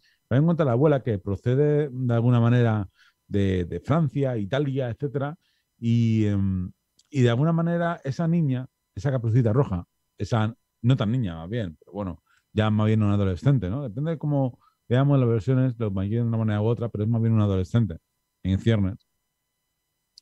Y ahí sí que se describe perfectamente como la madre cuece pan y le dice a su hija que le lleve pan a la abuelita. Y en una encrucijada se topa con un buzón, una especie de hombre lobo, que le dice que a dónde va y que le dice que lleva esa gaza calentita que acaban de hacer para que su abuela, y una botella de leche para que su abuela lo disfrute. Dice, ¿qué camino tomarás? Y le pregunta al lobo, ojo al dato, ¿el de alfileres o el de agujas? Dice, el camino de las agujas. Dice, pues yo tomaré el de alfileres. ¿Por qué los alfileres son de agujas? Porque eran ritos iniciáticos para las niñas y las jóvenes. Eran ritos de aprender a coser. Era un paso, digamos, un tránsito, aunque empezaban desde pequeñas, había ciertos ritos iniciáticos con el tema de las agujas y los alfileres en esa época. Son pequeños puntitos que hay en los textos que no son tan tontuneros y tan surrealistas, ¿no? Tiene su sentido, ¿no? Y la pequeña niña dice que se entretiene recogiendo agujas, mientras que el lobo pues llega enseguida a la casa de la abuelita. El lobo directamente no se come a la abuelita, la mata. La mata, pone su carne en la despensa, su botella de sangre, su sangre en una botella, y cuando la niña llega, le dice que el hombre lobo está, digamos, en la cama, y dice, la niña le trae una gaza calentita, una botella de leche, y está muy bien, ponlo en mi despensa, coge la carne que hay ahí y la botella de vino, si quieres bebe de la botella de vino. Y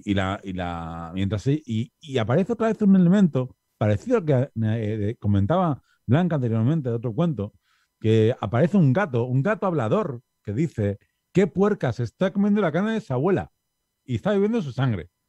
La niña no se entera de nada de eso, pero dice, qué asco, no sé qué, no me gusta.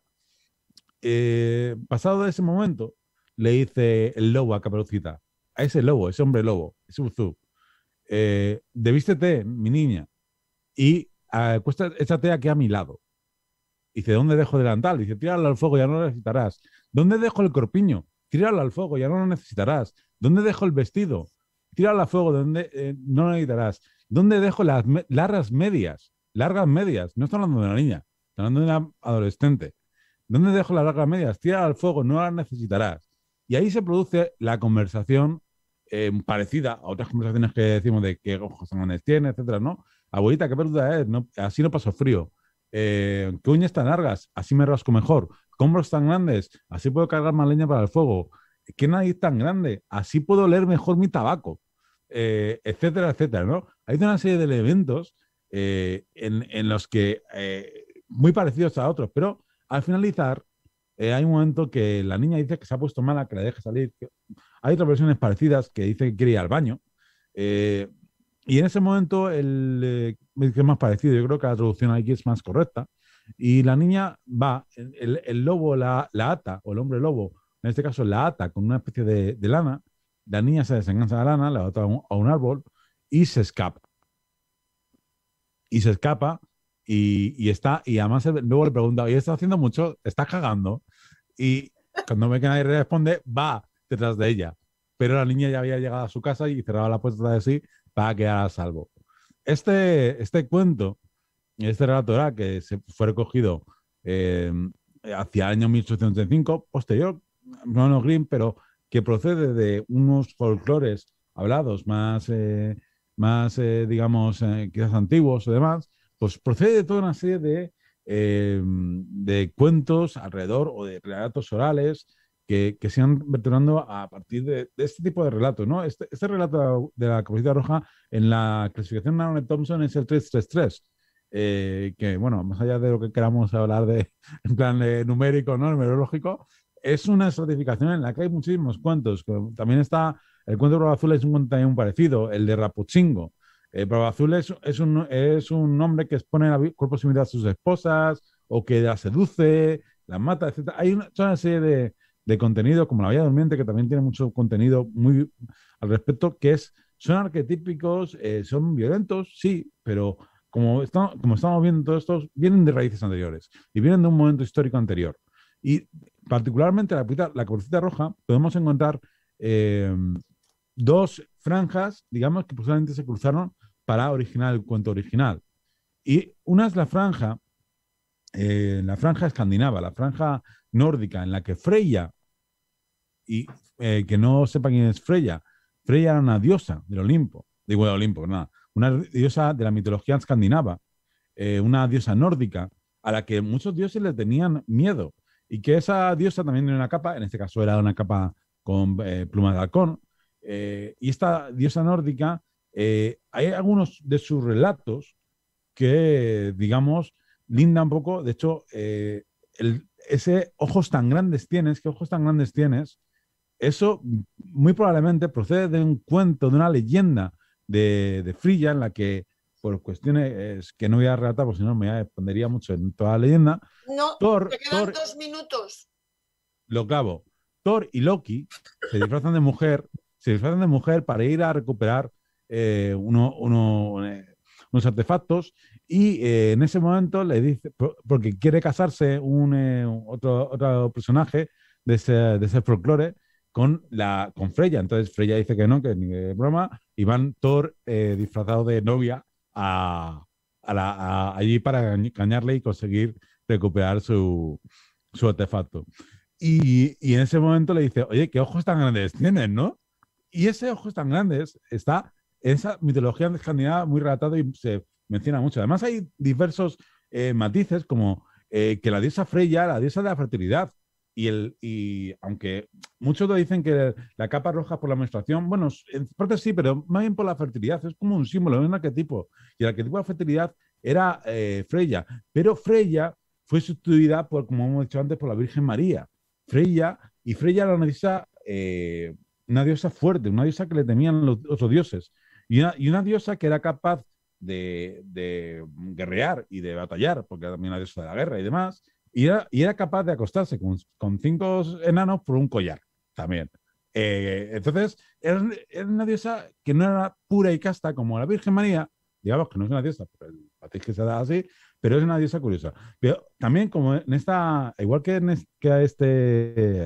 esta, digamos, leyenda, también hay una figura, y con eso termino, muy curiosa, en unos relatos que relata sobre todo Pausianas y otros historiadores, Heródoto y demás, le dan un matiz, que es el héroe de Temesa. Y es que resulta que en la Odisea, Ulises, uno de sus navegantes, digamos que ofende a una doncella, intenta abusar de ella y le apedrean a ese navegante. Ulises le da igual, se sigue a su verdad, pero ese espíritu de ese miembro de la tripulación de Ulises lo que hace es amedrentar, por lo visto sigue en el pueblo, amedrentando al pueblo en sí. Tanto es así que le llevan a una doncella cada X tiempo, cada año, para apaciguar ese espíritu. Y en una de estas llega una doncella que pide, que se encuentra con un boxeador en su momento, y que este boxeador, este guerrero, le pide ayuda. Dice, oye, si me liberas de aquí, me caso contigo, tal. Y se enamora de ella y hace y vence al espíritu.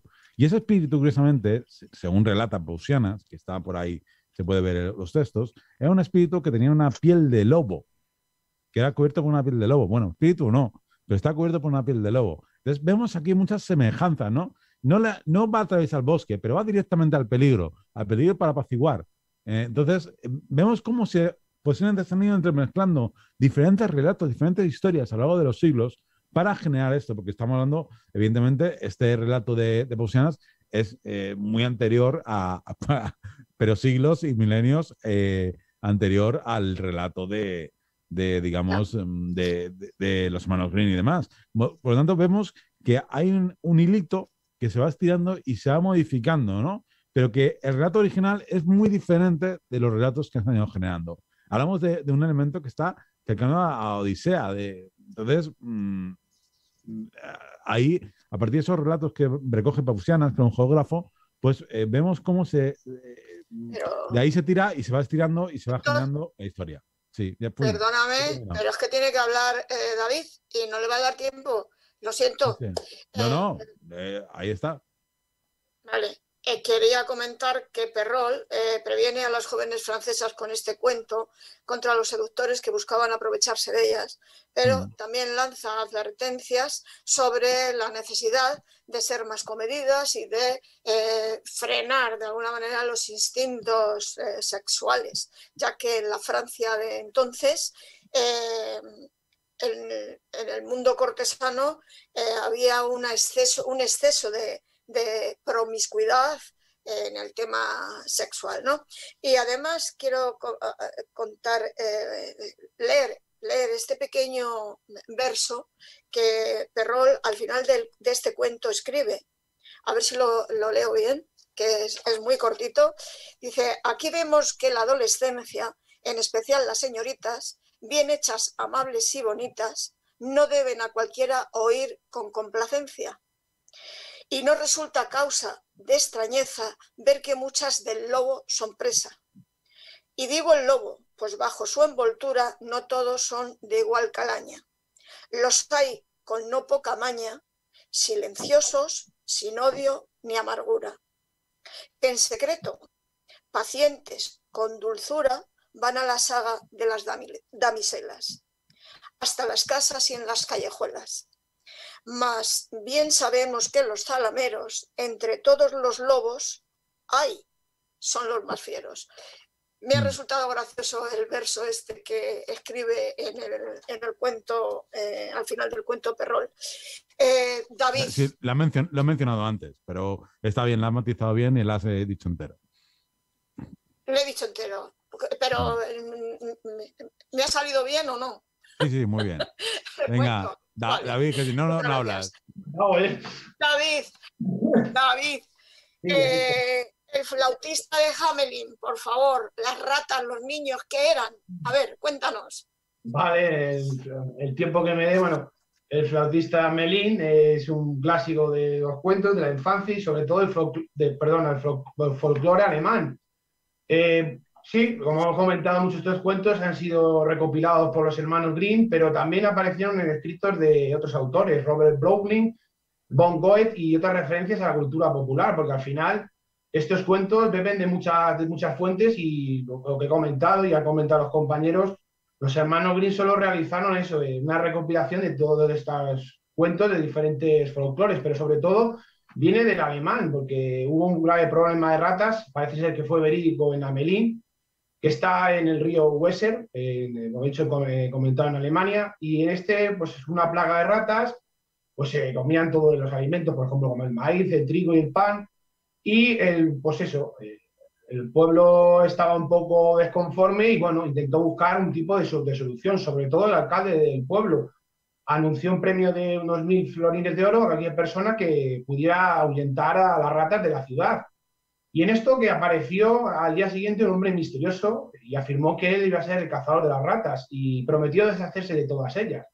Hombre, al principio, pues eso, fue un poco sorpresa para el alcalde, que en un primer momento, pues eso, no creyó a este hombre tan extraño que nadie le conocía. Pero el hombre muy, como se dice, muy convencido de su respuesta al alcalde, sacó en ese momento una pequeña flauta. Claro, sorprendió mucho a los lugareños, como diciendo, y bueno, ¿qué va a hacer este hombre con una flauta para ahuyentar a estas ratas y que salgan del pueblo? Por ese momento, este hombre extraño saltó con una melodía y la gente se quedó pues asombrada. Vio que las ratas salían de sus escondrijos. Y el flautista salió del pueblo, acompañada a todas las ratas hacia el río Weser, que como he comentado está cerca de Amelín. No tengo ni idea, yo no conozco esta población, en que estaba en Alemania. Y claro, allí se aguaron todas estas ratas. Claro, el extraño flautista pues regresó al pueblo y allí pues eso, habló con el alcalde para buscar su recompensa, porque a él le prometieron 1.000 florines de oro y claro, él realizó su trabajo y claro, pidió lo que es justo. Como cualquier persona hace un trabajo, quiere que le den su salario. Claro, la sorpresa que fue para este flautista es que el alcalde en principio se rió de este hombre y en vez de darle los 100 florines, perdón, los 1.000 florines de oro, le dio 50. Claro, el hombre el flautista, enfurecido, salió de la ciudad y clamó venganza, porque claro, se sintió un poco, como se dice, pues eso, ninguneado, como dicen en mi pueblo. Y claro, unos días después, este hombre, este flautista, regresó a la ciudad mientras los adultos estaban en la iglesia y vestido, claro, de una forma diferente para que si algún adulto o el alcalde lo pudieran reconocer, vieran que no era el mismo. Y allí comenzó a tocar otra vez la flauta, pero tocó otra melodía diferente a la que había tocado con el tema de las ratas. Y esta vez la melodía no consiguió, como se dice, embelesar a las ratas, sino a los niños. Y esos niños que había en el pueblo, pues le siguieron hasta una montaña. Una montaña, no especifica mucho el cuento, o lo que he buscado yo documentado no hace referencia a algún tipo de nombre. Y allí todos estos niños desaparecieron. Solo hubo, creo, lo que he mirado, que parece ser un poco, bueno, gracioso, pero bueno, es solo 3 niños, un cojo que no podía dar rápidamente, un sordo que no podía escuchar la melodía y un ciego que se quedó atrás. O sea, fueron estos 3 niños que tenían una discapacidad, no pudieron, como se dice, seguir a sus homólogos. Y bueno, este cuento quedó, como se dice, fue una leyenda que quedó muy arraigado en el pueblo por cada generación, porque claro, parece ser que la contaban de generación a generación, y hasta que fue popularizado por como digo yo, los hermanos Grimm, que han popularizado, pues eso, muchos cuentos en Alemania. Incluso, por ejemplo, yo he mirado en alguna, por ejemplo, en alguna guía o en alguna, como se folleto de algún viaje para Alemania, incluso hay, como se dice, viajes, por ejemplo, a lugares que popularizaron los hermanos Grimm, incluso en la ciudad de Amelín. Pues si alguna persona quiere pues, ir, hay, como se dice, viajes para como dicen, frikis. Bueno, parece ser que hay evidencias de que hubo un suceso en el año 1284 en Alemania y en una vidriera de una catedral se muestra un grupo de niños y un hombre. La inscripción que hay en la catedral de la ciudad de Amelín, que existe, por cierto, reza una inscripción y dice: en el día de Juan y Pablo, 130 niños en Amelín fueron al Calvario y fueron llevados a través de todo tipo de peligros a la montaña del Copre y se perdieron. No dice si hay un flautista o algo o otra referencia, solo habla de que en el día de Juan y Pablo, no sé qué día es, pues esos 130 niños desaparecieron y nada más, como he comentado. A partir de estos relatos surgen bastantes teorías en el pueblo y se vienen afectados de un evento horrible que es el del siglo XIII. Parece ser que desaparecieron por las ratas y muchos hablan de que hombre, como todos sabemos, en la época del siglo XIII, las ratas se propagaron, como se dice, la peste bubónica. Fueron una de las grandes principales de esa terrible pandemia. Pues yo creo que la mayor pandemia que ha sufrido la humanidad no tiene nada que ver con la que actualmente tenemos, que, hombre, esperemos salir algún día y podamos hacer una vida normal. Otros expertos hablan de que no fue este acontecimiento el de la peste bubónica o de la peste, sino una cruzada medieval donde 30.000 niños siguieron voluntariamente a un líder, el cual, pues eso, decía que tenía visiones de Jesús, y todos ellos lo llevaron a Tierra Santa. Lo clásico, un charlatán que convence a un grupo de gente de que tiene visiones de ver a Jesús o a ver, yo qué sé, a cualquier personaje por ahí, y parece ser que le siguieron. Parece que estos chavales, estos 30.000 niños, me parece muy curioso de 30.000. Yo creo que mi opinión puede ser que inflaron muchas veces las fuentes, pero bueno, eso es lo que dicen las fuentes. Parece ser que nunca llegaron a Tierra Santa y más de 2/3 de estos muchachos murieron en un viaje. Obviamente Tierra Santa, quien la conoce, es un lugar, sobre todo, no sé qué fecha pudieron viajar, es bastante árido. Y si, por ejemplo, en invierno hace mucho frío, en la zona, por ejemplo, de Judea o Samaria, quien ha estado en invierno hace mucho, mucho frío, y claro, la compensación es el verano, que hace un calor muy terrible.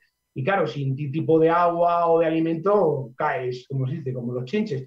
Y otra fuente dice que otra parte de estos niños fueron vendidos como esclavos. Y bueno, esto es un poco un resumen de lo que dicen los cuentos populares del flautista de Amelín. Y bueno, la moraleja, como todo el mundo piensa, yo creo que para mí la moraleja es sobre la venganza. Y yo digo que la venganza no es un buen negocio. Y bueno, lo bueno de todo este tipo de cuentos, tanto el de Amelín como de la Cenicienta o de otros compañeros que han hablado, es eso, la moraleja. Hay que sacar una moraleja de cada uno de estos cuentos, porque al final es algo que sirve para enseñar, tanto a niños como, por ejemplo, en mi caso cuando era más joven, como adultos, porque creo que verdaderamente todo esto enseña como la vida misma. Al final creo que la vida, como los cuentos, una semejanza, es un continuo aprendizaje. Sí, pero hay aprendizajes que son muy duros, ¿eh? Porque a mí, depende de los cuentos, no me gustaría aprender de esa manera, ¿eh? Bueno, también lo digo. De lo que me quiero referir, a ver, igual, aprendizaje por ejemplo, de los niños desaparecidos, de los niños que sufren una muerte horrible en Tierra Santa, son esclavizados, ¿no? Sino la moraleja de decir, no es bueno vengarte de una persona, porque si algunos creen en el karma da. Y yo creo que, como dice un personaje, yo soy un fan de La que se avecina, Fermín Trujillo, hay algo ahí, sea Dios una energía, y puede haber el karma y te da bien fuerte. O sea que, bueno, eso es lo que digo yo. De todas maneras, ¿queréis hacer algún comentario cortito de algún cuento en particular? No, sí, simplemente una cosa que vale para todos los cuentos de los hermanos Grimm, que como yo comentaba, que eran bibliotecarios, fueron profesores de universidades, filólogos, y lo que intentaban era, como ya he dicho, pues estudiar todos los textos escritos para intentar reconstruir el sentido original, ¿eh? Y fijaros que estas recopilaciones de historias que hacían iban dirigidas a los adultos y a las élites académicas, no iban dirigidas en un principio a niños, ¿eh? Pero al percatarse los hermanos Grimm que también eran leídas por familias y por niños, pues comenzaron, como bien habéis comentado, a suavizar y que no dulcificar, que eso ya lo hace Disney, como he dicho. Y es más, incluyeron también ilustraciones en sus historias y cuentos. Fueron los pioneros de introducir ilustraciones, pero ya os digo, es que los cuentos originales de los hermanos Grimm no eran para los niños, eran para adultos, para las élites académicas, para comprender pues ciertos valores, ciertos orígenes, ciertas enseñanzas que se estaban llevando a cabo tiempo atrás, ¿no? En los orígenes, con lo cual tenemos que intentar sacar de los hermanos Grimm cuáles son esas enseñanzas, que son muy distintas a las que luego versiones posteriores y documentalistas o escritores posteriores las llevaron como fue Disney, que no tiene absolutamente nada que ver con las historias originales. Ya, yo lo que quiero decir es una cosa, que a pesar de suavizar los hermanos Grimm esos cuentos originales, hay cosas que en sus cuentos que sí los empezaron a hacer para los niños, creo que no son apropiadas para un niño. Yo te hablo ahora sí que te estoy hablando desde el punto de vista de ahora. O los niños ahora los hacemos tontos de pequeños, no sé si me explico, o desde luego yo a un hijo mío creo que esos cuentos escritos por los hermanos Grimm para los niños, te hablo ya de los niños que están más suavizados, no se lo dejaría leer, porque creo que hay cosas que son demasiado explícitas para un niño.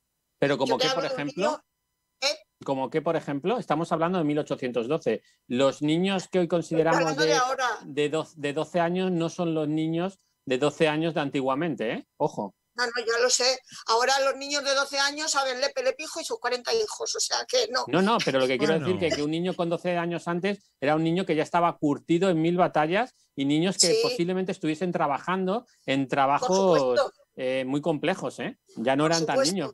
Por eso siempre hay esa visión de cuando hablamos de los cuentos de Disney, de siempre hablamos en los orígenes de una niña y al final se casa en un tiempo muy pequeño, porque realmente los niños eran más precoces en aquellas épocas y se casaban las mujeres con edades muy pequeñas. Por eso estoy diciendo que ahora mismo, yo no daría a mis hijos a leer ciertas cosas. Estoy diciendo eso, ahora mismo. Por eso digo que a lo mejor es que los hemos vuelto más tontos o menos espabilados, ¿no? Ahora, un niño de 12 años de ahora, ya te digo, que sabe la Biblia, latín, en verso y nos dan a mayores 100.000 vueltas, ¿eh?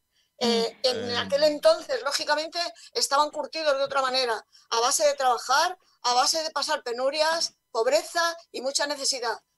Que eso, lógicamente, hace a la gente ser mucho más sensata que lo que es a lo mejor ahora. Depende, ¿no, Blanca? Yo es que no pienso que ahora les hagamos más tontos, yo pienso que es que los conceptos y los valores morales también han ido evolucionando y entonces para aquella época...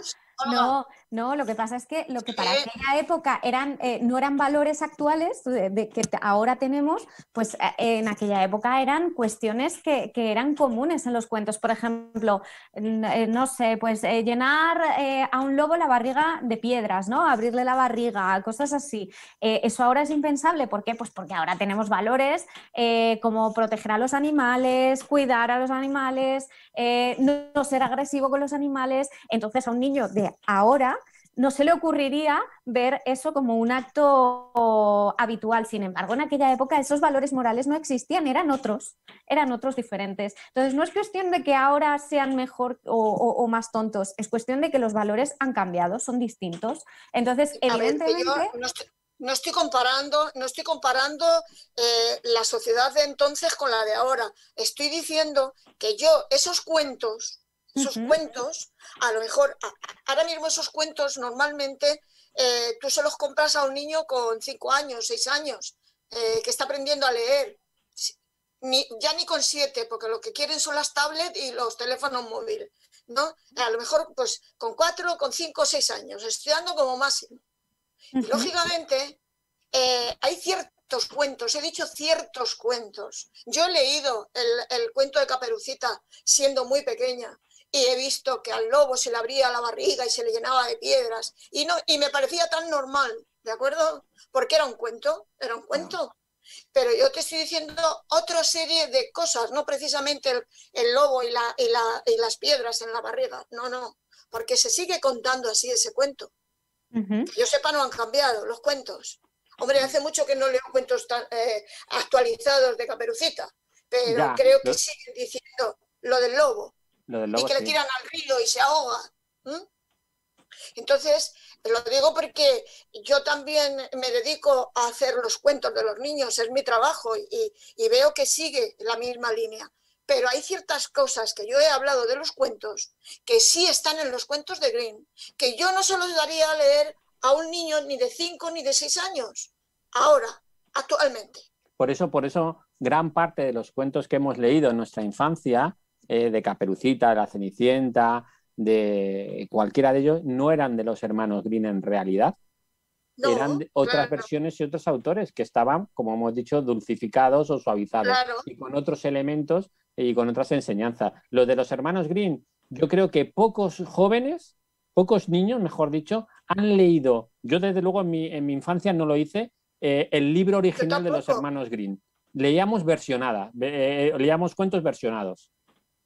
Claro, pero estoy diciendo eso, que yo te estoy hablando de los hermanos Grimm, ¿eh? Sí. En una edad tan pequeña, tan corta, ¿eh? No más. Bueno, pues amigos, como siempre nos hemos adentrado en la historia real, en el misterio y las leyendas, y hemos llegado por hoy al final de nuestro viaje y volveremos la semana que viene con un nuevo e interesante tema. Pedro, buenas tardes, muchas gracias por tu apoyo técnico. Buenas tardes a todos. Olga, buenas tardes. Buenas tardes, Blanca, buenas tardes, compañeros, y a todos los que nos estén escuchando.